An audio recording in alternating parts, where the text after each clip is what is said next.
ইলিশ চিতই বা চিতই ইলিশ যে নামেই ডাকেন না কেন, দেখতে কিন্তু অসাধারণ হয়েছে আর খেতেও অসম্ভব মজা। চিতই পিঠার মাঝে ইলিশ মাছ। আসসালামু আলাইকুম, সবাই কেমন আছেন? আশা করি নিশ্চয়ই ভালো আছেন। আমিও আলহামদুলিল্লাহ ভালো আছি। আজকে বানাবো চিতই ইলিশ। ফ্রিজে চালের গুঁড়া ছিল, 1 ঘন্টা আগে ফ্রিজ থেকে বের করে রেখেছিলাম। তো এখন আমি একটা বোলের মধ্যে যতটুকু বানাবো ওই পরিমাণেই চালের গুঁড়াটা নিয়েছি।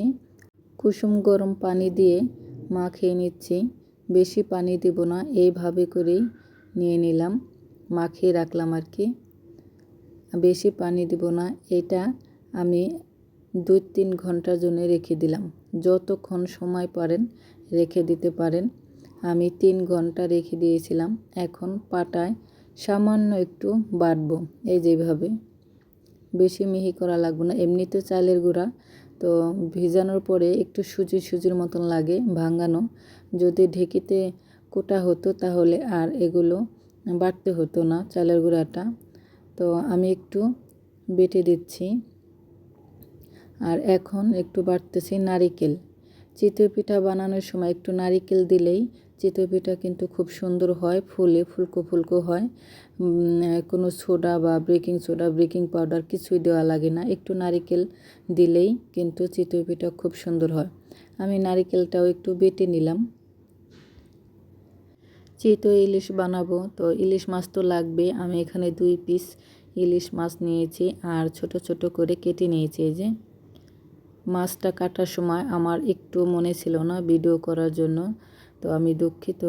আমি মাছগুলো একটু লবণ আর হলুদ দিয়ে মাখিয়ে রেখে দিলাম। আর এই যে চালের গোলাটা, এখন আমি পরিমাণ মতন লবণ দিলাম, মানে স্বাদ মতন লবণ দিয়ে ভালো করে গুলাই নেব।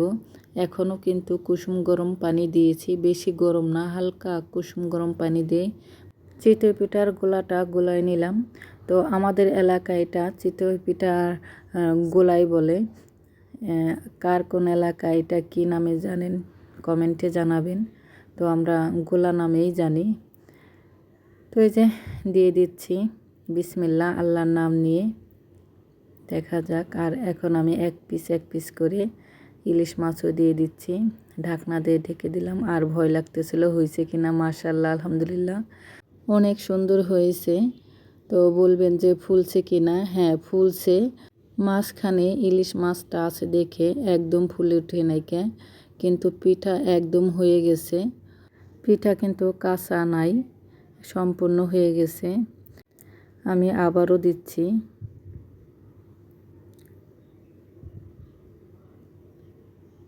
এখনও 1 পিস করে মাছ দিয়েছি।